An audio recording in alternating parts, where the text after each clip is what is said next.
It's interesting. Here's a guy who wants to be the Speaker of the House. Do you know how many bills he's passed that he's authored?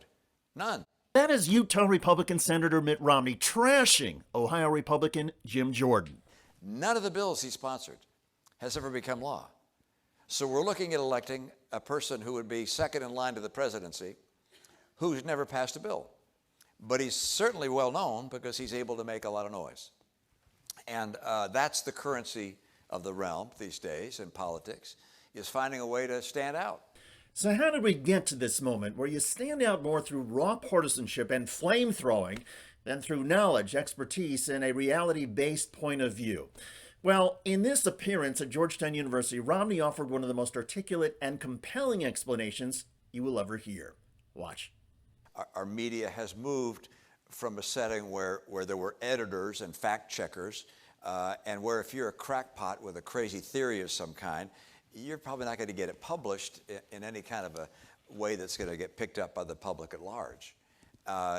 Because 20 years ago, people read newspapers and magazines and looked at the evening news.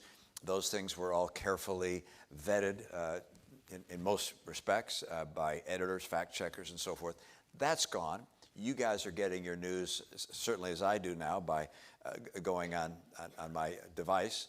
That's curated for me, and I'm seeing stories, many cases I agree with, some I don't agree with, but oftentimes what I'm seeing in social media, there are no fact checkers, there are no editors, and if I have a really crazy crackpot theory, just absolutely, completely wild out there, I can put it out there and get millions of hits. I can get a lot of people seeing it. Well, that was not possible.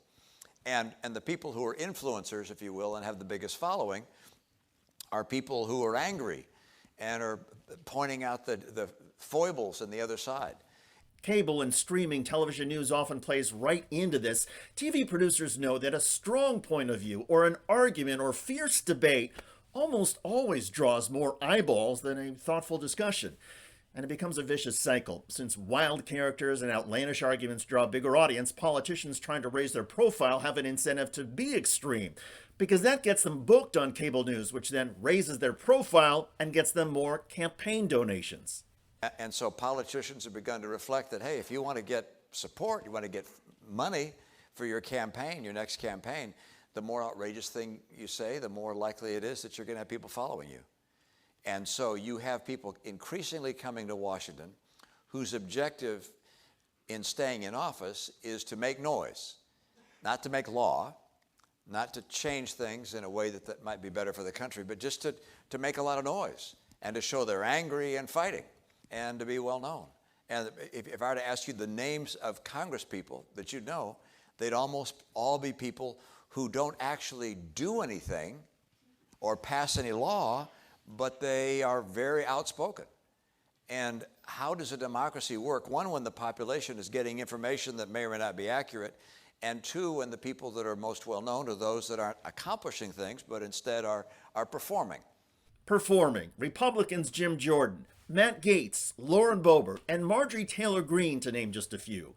And on this day, with Republicans still struggling to find a permanent Speaker of the U.S. House, Greene lashed out on camera. She said the problem is that Republicans are not being partisan enough. And this conference is absolutely broken. And the reason why we're broken is because Republicans worked with Democrats and put us here. It's outrageous. We have serious issues happening in our country. Obviously, the partisan divide is not a serious issue to Greene and other lawmakers who are, in the words of Mitt Romney, performance artists. And Romney noted that the model for the Republican Party, the inspiration for being all style with no substance, comes from the top. President Trump, for instance, I mean, what is he good at?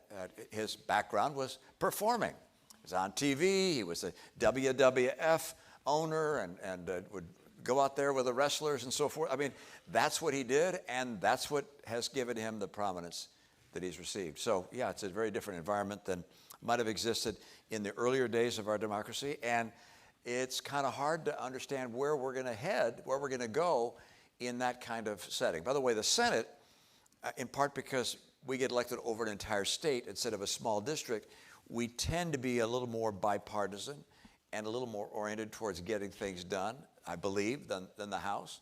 And certainly the president typically is going to be more concerned about larger issues. But But the democratic process is very much in flux as a result of that changing dynamic. The dynamics around Romney right now are intriguing. He is not running for re-election, and he has a new biography out called Romney, A Reckoning by McKay Coppins. The book describes an encounter that Romney had years ago with Donald Trump at an NFL football game. Quote, Trump sidled up to Romney's son Josh and pointed at a leggy brunette across the room. "Have you seen my girlfriend Melania?" he asked, smirking. "When I drop her, the phone is going to ring off the hook. Every guy in New York wants to go out with her." The claim that Donald Trump once said he was going to dump Melania has sparked a strong reaction from the Trump campaign. They are calling Mitt Romney a loser who is creating false stories to stay relevant. Regardless of whether the claim about Trump and Melania is true or not, it's rich for Donald Trump to point out that in order to stay relevant, you have to create false stories. That's the MO for Donald Trump and his GOP extremists. False stories, false claims, wild theories, and charismatic performance art.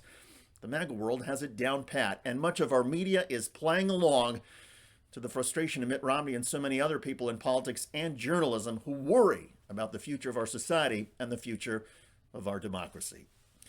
By the way, even though Donald Trump leads the GOP 2024 presidential nomination polls, he appears to be melting down as his legal bills pile up. But remember, Republicans eat their young. They really do. They eat their young. Terrible statement, but it's true. Check out that video at the link below. I'm David Shuster. Thanks for joining us.